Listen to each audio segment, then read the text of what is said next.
Ruckus broke out in the Rajya Sabha as Union Agriculture Minister Narendra Singh Tomar addressed the House and spoke out on several concerns on the farm laws, also about the ongoing farmer protest.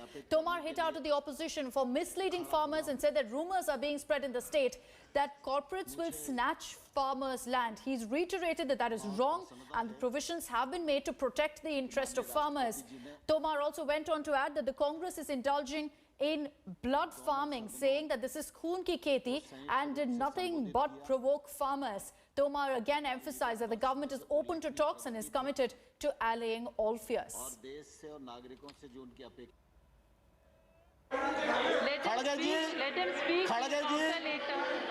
खड़गे जी दुनिया जानती है, खड़गे जी दुनिया जानती है, पानी से खेती होती है, खून से खेती सिर्फ कांग्रेस ही कर सकती है, भारतीय जनता पार्टी खून से खेती नहीं कर सकती।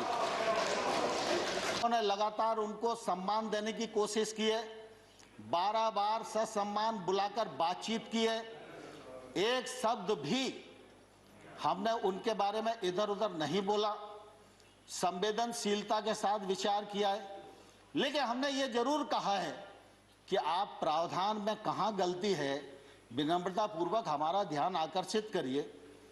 हमने जो उनकी भावना के अंतर्गत जिन बिंदुओं को चिन्हित किया जा सकता था उनको भी चिन्हित करके बताया कि हमको आपकी लगती है कि आपको यह शंका है कि एपीएमसी खत्म हो जाएगी, तो हम इस पर विचार करते हैं। एपीएमसी खत्म नहीं होगी।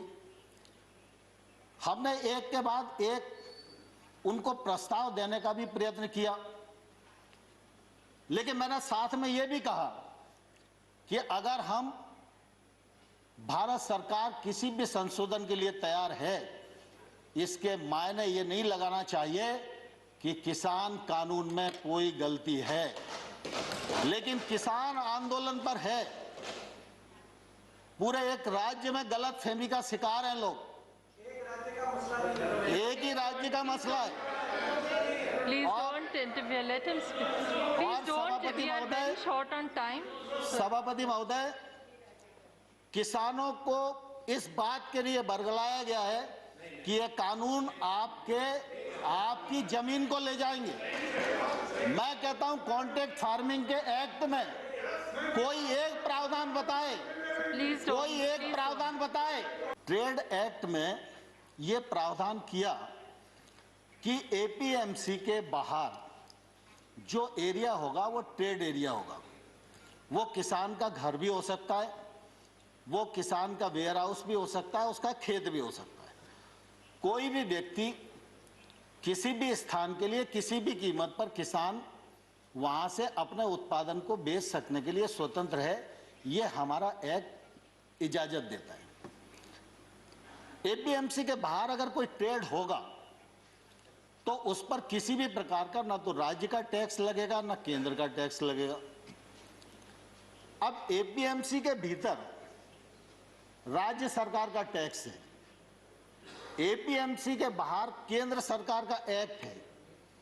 केंद्र सरकार का एक्ट टैक्स को खत्म करता है और राज्य सरकार का जो एक्ट है वो टैक्स देने के लिए बाध्य करता है।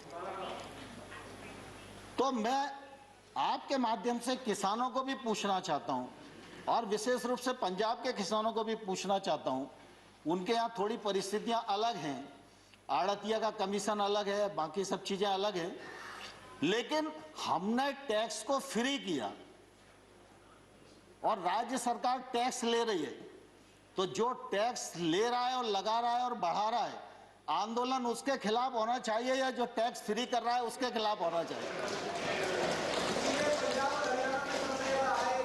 लेकिन अब देश में उल्टी गंगा बह रही है और मैं सभापति महोदय आपके माध्यम से किसान बंधुओं को भी कहना चाहता हूं और प्रतिपक्ष के मित्रों को भी कहना चाहता हूं, भारत सरकार नरेंद्र मोदी जी का नेतृत्व पूरी तरह किसानों के प्रति प्रतिबद्ध है, किसानों के प्रति समर्पित है।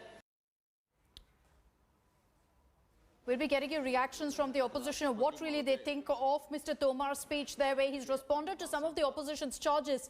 He's reiterated that the government is open to dialogue on any issues that the farmer unions or that the opposition have with the farm laws, but he's claiming that nobody is able to pinpoint exactly what is the problem. They're just merely fear-mongering. Let me take this across to Anand Patel to understand what the opposition has to say. Anand, is the opposition convinced by Mr. Tomar's speech in his defense of the farm reforms? Well, Akshita, we've heard number of opposition MPs right since morning, and you can see from their statements their views on the farm laws. Pratap Bajwa, Congress MP, said that the manner in which the farmers are being treated, the protest site have been turned into a prison. A Berlin Wall has been raised to stop them from entering Delhi.